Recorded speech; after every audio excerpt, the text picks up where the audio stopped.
Hello and welcome to a very special week for us at Selah. It is the first full week of February, and traditionally in the Salvation Army this is self-denial time, a month when we learn about, pray for and raise funds to support the Salvation Army's missions and ministries around the world. And so we are dedicating every episode this week to doing just that. The reason it's called self-denial is because funds are raised through denying ourselves in order to be able to contribute. In 1886, when General William Booth was trying to raise funds for the Salvation Army's international work, one of his officers pledged to go without pudding for a whole year and give the money to the fund. Booth thought this sacrifice was too great, but liked the idea of people uniting together to deny having an everyday expense for a short time and donating the money saved to the Salvation Army. Thus, self-denial was born. Every year, our territorial headquarters produce resources to focus our thoughts, and this year they have produced some videos which look at how the Salvation Army around the world is caring for creation and responding to the problems that are being brought about by climate change. If you want to see the videos, then they are available on our Instagram page, plexus.salvationarmy, and they are also linked through the Selah Time to Pause Facebook page. Or you can just listen to them here. And following this, we will spend some time in worship as we hear a song reflecting the beauty of God's creation. For this year's Self-Denial Appeal, we're looking at how the Salvation Army around the world is caring for creation and responding to climate change. More of that in a minute. But first, let's look at last year's appeal. If you saw the films last year, you'll remember that Captain Ben Cottrell interviewed people working in Mali and Burkina Faso, Pakistan, Bangladesh and the Philippines. Despite all the difficulties we all faced during 2021, you gave so generously once again. Thank you so much. Your self-denial money is already being put to good use. If you're new to the Salvation Army, you may be wondering what the Self-Denial Appeal is about.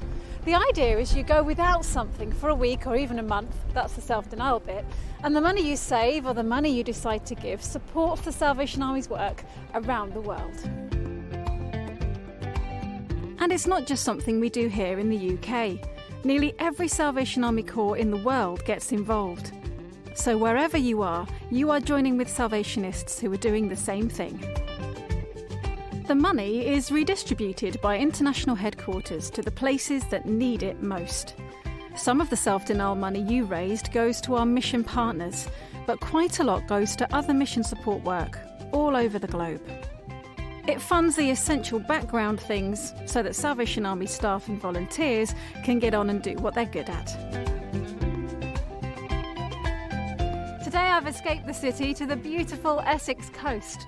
I'm at Hadley Farm, bought by the Salvation Army over 130 years ago as the main site for a pioneering social programme, and it's a good place to think about caring for creation.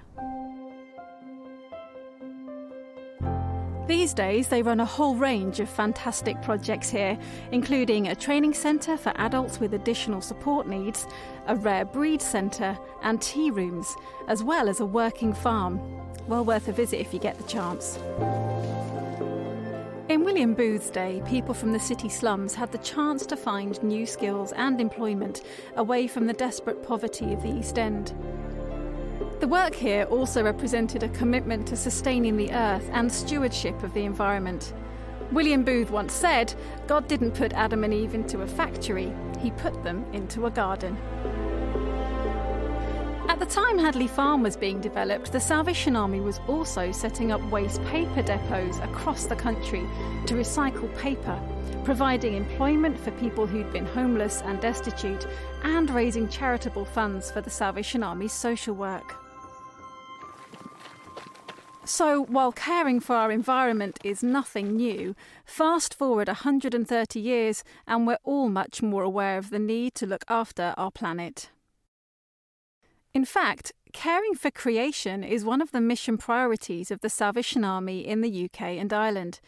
That means considering the environmental impact of all our work and helping change attitudes so we all use our planet more responsibly. The effects of climate change are being felt worldwide. In our support for the Salvation Army around the world, we are helping people increase resilience to these effects and overcome food insecurity. We're also providing immediate support and relief to people affected by extreme weather events like storms and floods. Last year's films showed us that around the world the coronavirus pandemic was an added challenge, alongside hurricanes, tornadoes, blizzards and droughts. And the people who are hardest hit are those who are already facing poverty. So for the next 4 weeks, I'll be talking to people from around the Salvation Army world, asking them about what's happening where they are.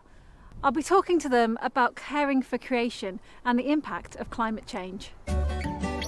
I'll be talking to Victor Mondal in Bangladesh. He's worked for the Salvation Army for over 40 years.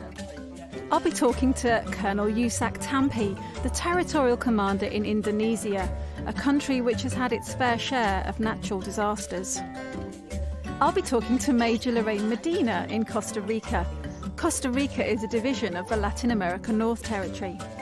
But next time, I'll be talking to Georgia Bondo in Kenya. He's a project manager working on water, sanitation and hygiene, as well as food security projects across the country. I look forward to seeing you then.